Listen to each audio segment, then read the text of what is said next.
Halo, kembali lagi dengan cerita misteri. Kali ini kami akan menceritakan tentang hantu tanpa wajah di musola tua. Langsung saja, kejadian ini benar-benar terjadi dan dialami oleh salah satu seorang sahabatku. Saat itu, Sobirin yang kala itu masih duduk di bangku kelas 1 SMP sedang asik tidur-tiduran sendirian di sebuah musola tua milik keluarga yang terletak tidak jauh dari rumahnya. Akhirnya, Sobirin benar-benar tertidur pulas. Maklum, tadi selepas sholat isya, ia tampaknya kelelahan karena habis bermain dengan teman-teman sebayanya. Biasanya pria yang suka menggambar dan memasak ini memang sering tidur di musola tua tersebut, menemani ayahnya yang rajin melaksanakan tirakat. Tetapi kali ini dia tidur sendirian karena sang ayahnya saat itu sedang berada di luar kota. Sobirin tertidur dengan posisi miring, meringkuk dengan kepala mengarah ke kiblat, sambil badannya diselimuti sarung lutut.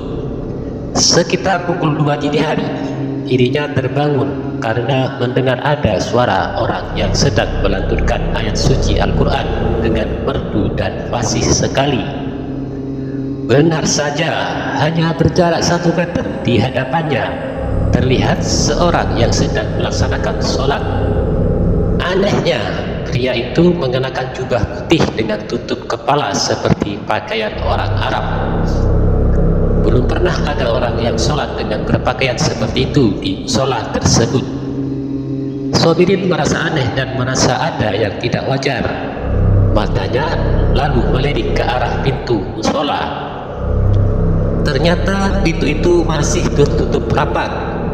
Lantas bagaimana pria ini bisa masuk ke dalam musola? Biasanya kalau ada yang masuk ke musola, pasti pintunya akan terbuka. Berbagai pertanyaan mulai merasuki pikiran Sobirin.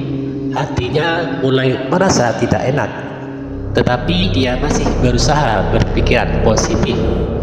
Tanpa disadarinya, sholat pria yang di hadapannya itu sudah memasuki tahap terakhir. Tak lama kemudian, kepala pria misterius itu perlahan menghadap ke kanan sambil mengucapkan salam sebagai tanpa penutup sholat. Assalamualaikum warahmatullahi wabarakatuh.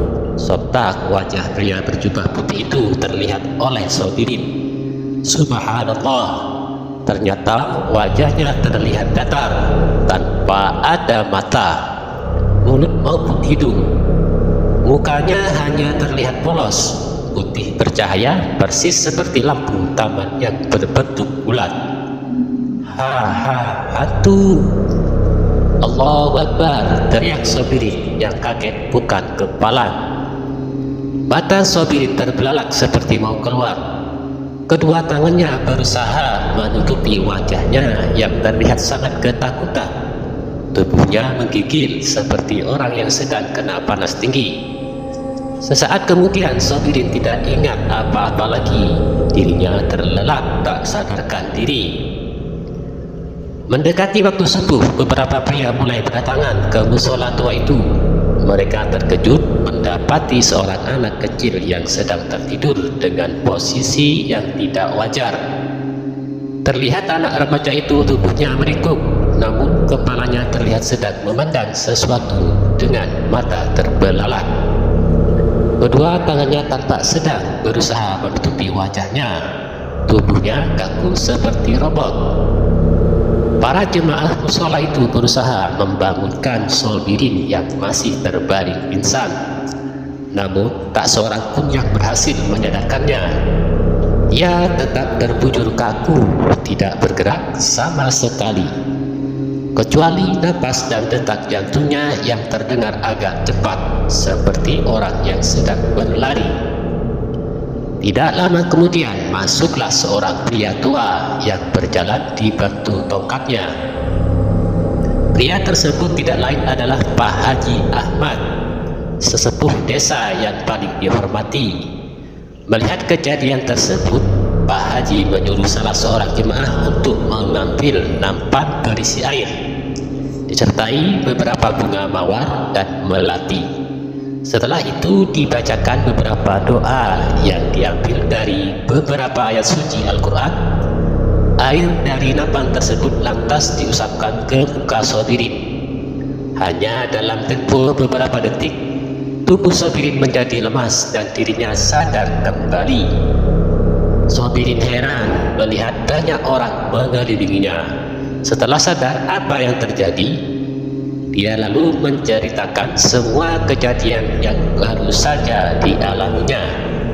Sejak saat itu dia tidak berani lagi tidur sendirian di musola tua itu, kecuali jika bersama ayah atau teman-temannya. Terima kasih dan sampai jumpa kembali di season kami selanjutnya.